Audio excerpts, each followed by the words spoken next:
Alcohol addiction is not actually as such a easy stuff as usually people think, because we have something like, okay, there's someone who's addicted and pretty much okay. I mean, okay, he's an alcoholic, she's an alcoholic, but not entirely, because what we have in here is very often people who stay addicted from alcohol, they as well are in some relationships, meaning that they have partners, and that could create even a little bit larger net of people, because we might say about the kids. Why do I say about the large net of people? Because majority cases people are creating like a net of other peoples we know, or we kind of interact with.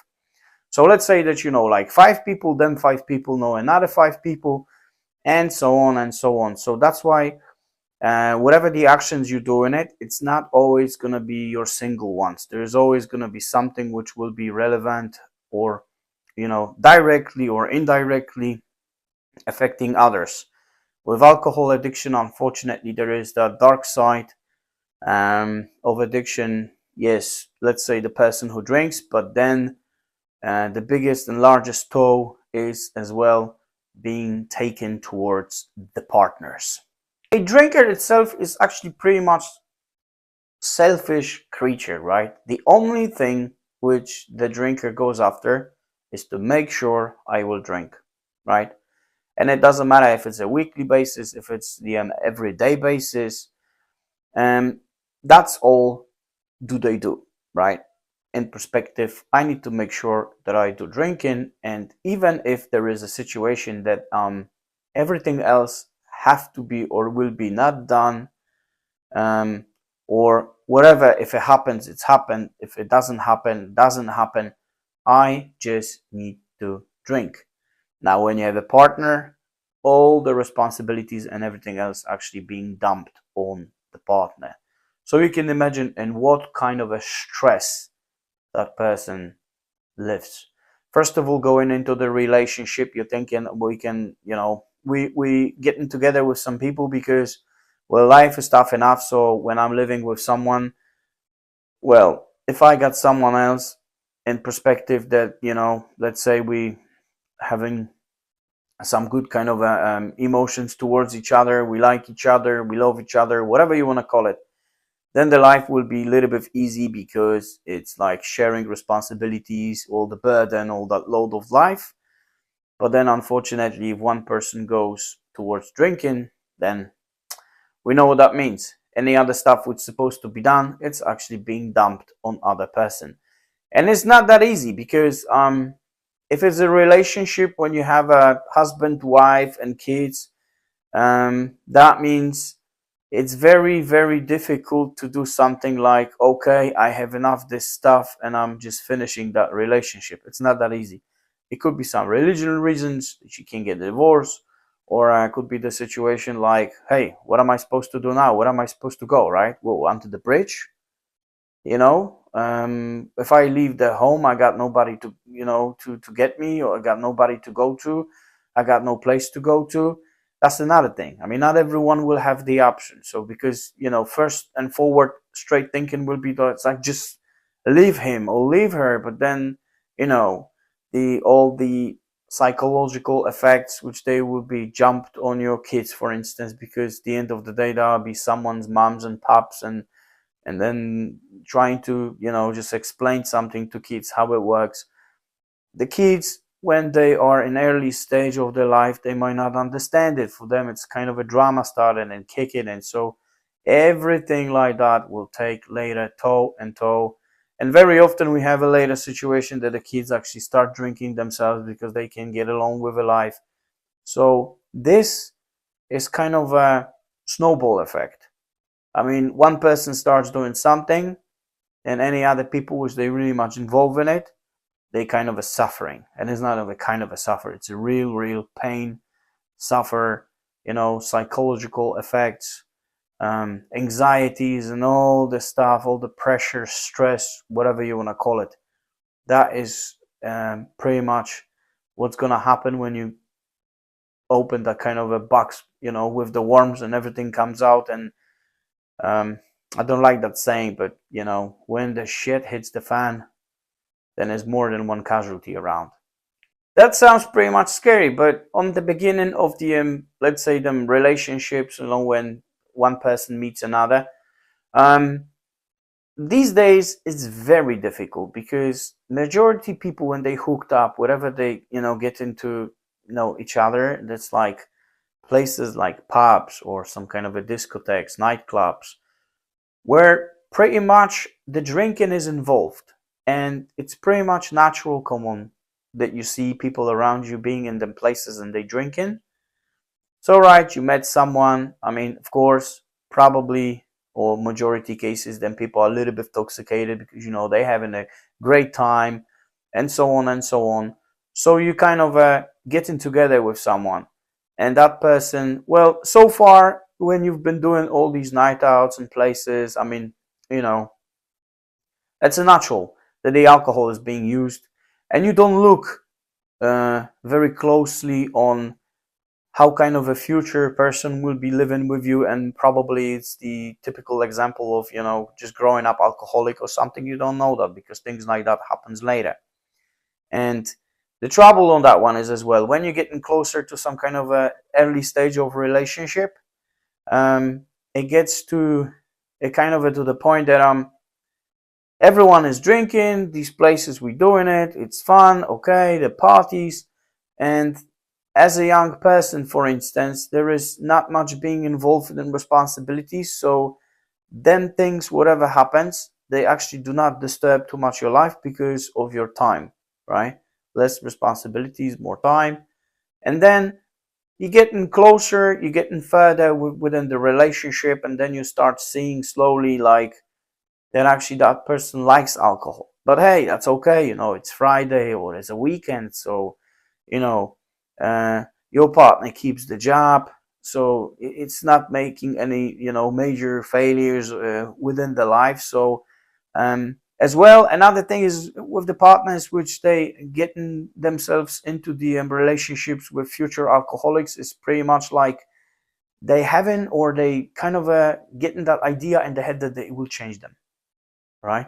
You see some signs you don't like it, but just because you are like fresh in a relationship, or you like emotions are going to it, feelings, I love that person, and I care about this person, and this person does a lot of things for me as well, so I kind of feel that I'm being carried back, all these feelings are right, check in a right direction, right moment. And that's why sometimes we like to blind spots, you kind of living on the blind sides, you don't want to see stuff, so you kind of try to um, justify things. So you're looking at it and you're thinking, okay, fair enough, yeah, sometimes she or him, they just drink a little bit more, but it's okay, that was a party, or it's okay, that was a business meeting somewhere, they got a little bit too much. Or maybe like, well, come on, it's a New Year's Eve. I mean, majority, all the world is pretty much drunk on that time. It's a festive time like Christmas time or whatever, the holiday. Yeah, you can, it's fine, it's okay. And this is unfortunately when you're getting deeper and deeper to that. Because as a partner, as a person of someone who's drinking, um, you start kind of slowly seeing them signs that is getting a little bit out of control. But then again, as I said, the idea of I will change that, or you're gonna do a little fight about something, or you're gonna have some conversations, but the other person actually doesn't look from that perspective, because for them it's like, oh, it's okay, what's the problem, right? I was always drinking, there was no problem, and suddenly that becomes the problem. And then this is actually that early stage when things are going wrong, but it is as well difficult to find some kind of a warning signs, red lights, which they will tell you that that could actually create bigger problems. Some people, after when you have some little chat with them or concerns, they maybe change their behaviors, or sometimes they change their behavior for better, but then they will be start back rolling into that bad way of being. So this is a very difficult one. Later on, the partner who's actually joined to the life of the with the future already happening alcoholic, it's kind of a start living that stuff. And if it's a kid, fair enough, you try to rescue stuff, you try to rescue the relationship, but then they live in like an, finishing alcoholic, because okay, fair enough, they don't drink, but all these pressures and all these problems are being dumped on them. So right now, financial problems. You know that you're living in a kind of a stress, because if you go to, let's say, to work, you don't know if you come back if everything will be okay, or the kids will be picked up from the school, or the very important things will be done, or from financial point of view, let's say, if you have a split bill somewhere, or you're gonna have like, things which they actually joining you together, like mortgage or any other loans and places like that, credit cards, whatever you want to call it. I mean, it's like later you're thinking, if for instance that person will lose the job because he gets drunk, so then there will be less income, so then everything will be on you right now. It's just because you're both, names are on some agreements to pay for something, so it doesn't matter if one person does not pay, then the other person has to cover, because someone's going to be taken into kind of accountability for that. So you can see like all these things, all that little castle is start actually collapsing. Whatever you've been building up together, now it start gently, slowly getting cracks. Things are not, working well. One person is kind of a, maybe doesn't even want to, but is destroying stuff, but the other person try to patch it. But you can't be in every place, because if some kind of a lifestyle is designed for the two people, and then one of them is bailing out but it still sits within that life, and the second one is trying to do now double job because it has to do whatever I supposed to do, and then you have the situation that you have to cover other person, responsibilities. So all that is just building up, building up, building up.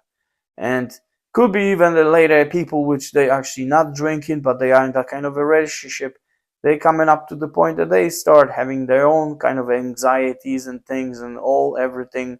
It's like you feeling yourself like you're in this room where all the four walls and the floor and the ceiling just start kind of getting smaller and smaller and smaller, and you're like afraid that everything will crush you at some point. Another combo in the loop of that, when you will end up in that kind of a situation, it will be something like this. Now, you have to now, for instance, become the father or the mother in one for the kids, right? Kids are actually living in the kind of a reality, because that's the only thing they know.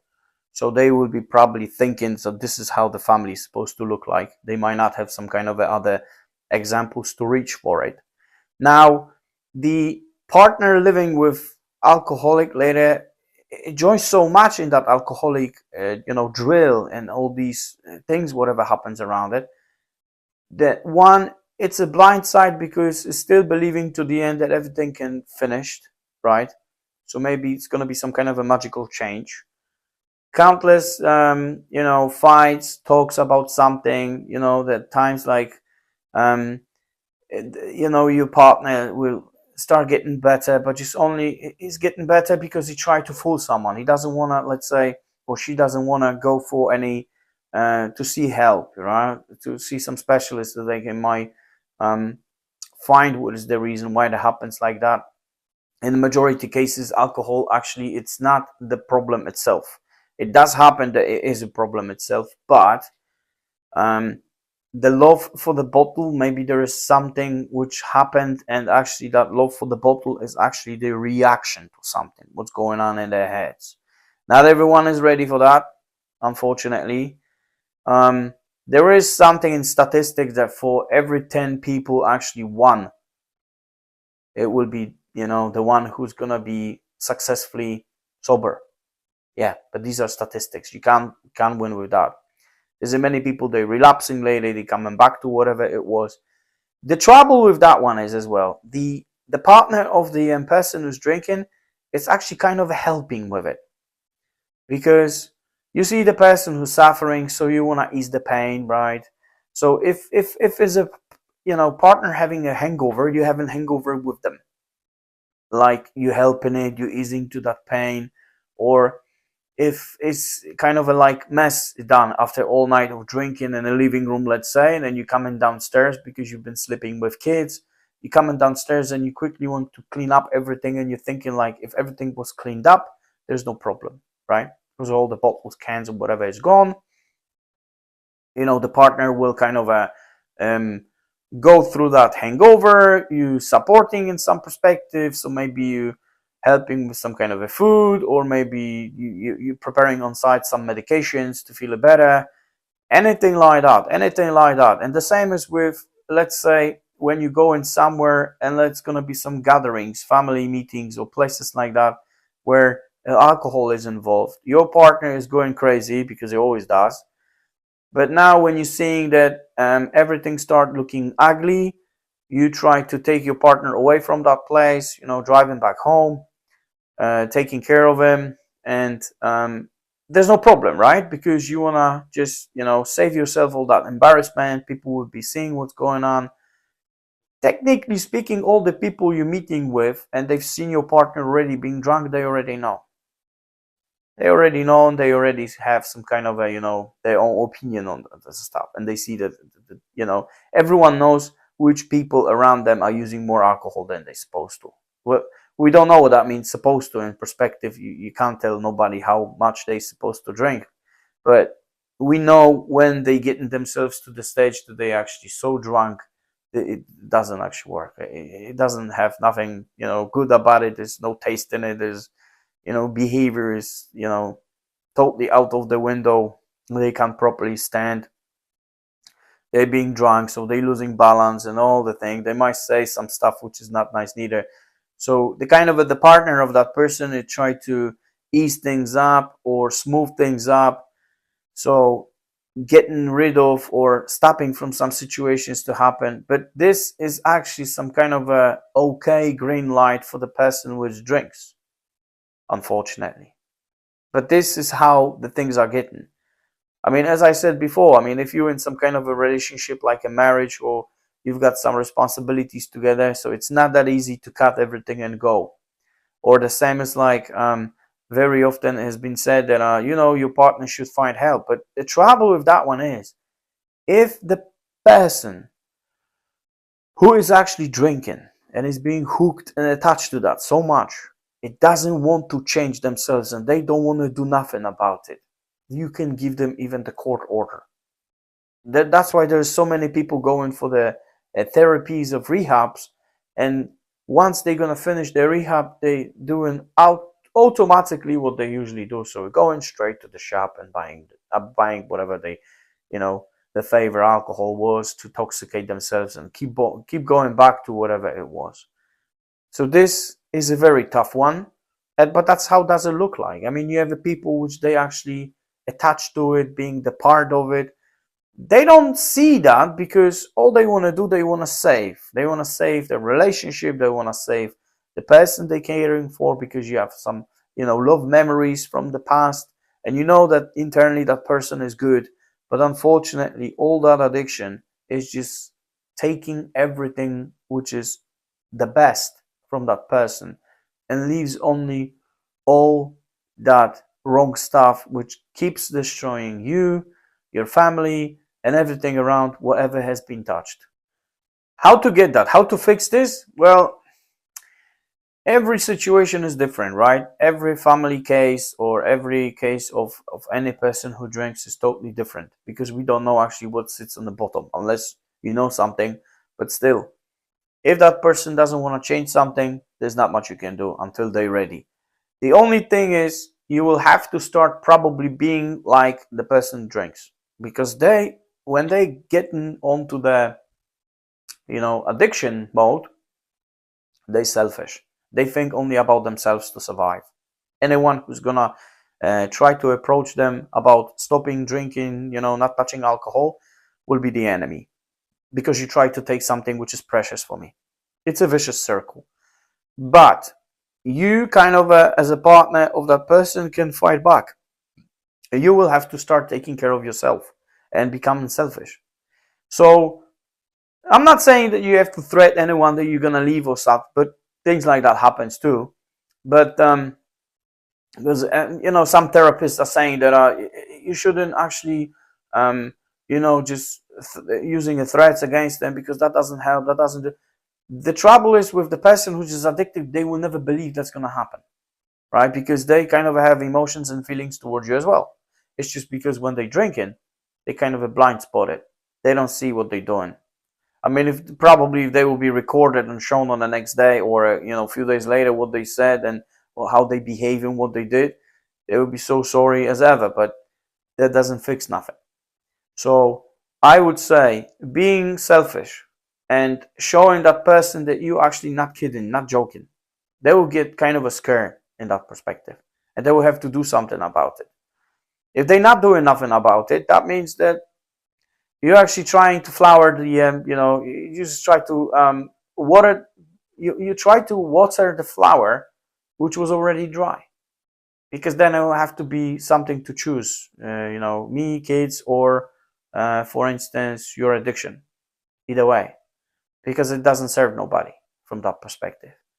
But then again, not calling to work to cover, right? Not nourishing, not cherishing, not kind of helping in a way, because every time when the help is being provided, um, the person who drinks thinks it's okay, I can do that. They taking care of me. They it's fine, it's okay. Everything depends on the individual, that's for sure. But this is how it shows you how the addiction kind of it's like kind of a disease which attacks not only the ones which they drink in, but the ones as well which they are with the drinkers.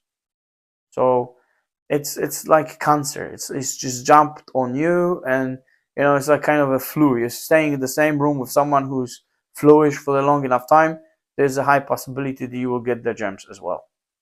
But maybe you're not gonna have exactly the same effect, but still you'll be affected. So in here, it's pretty much the same story.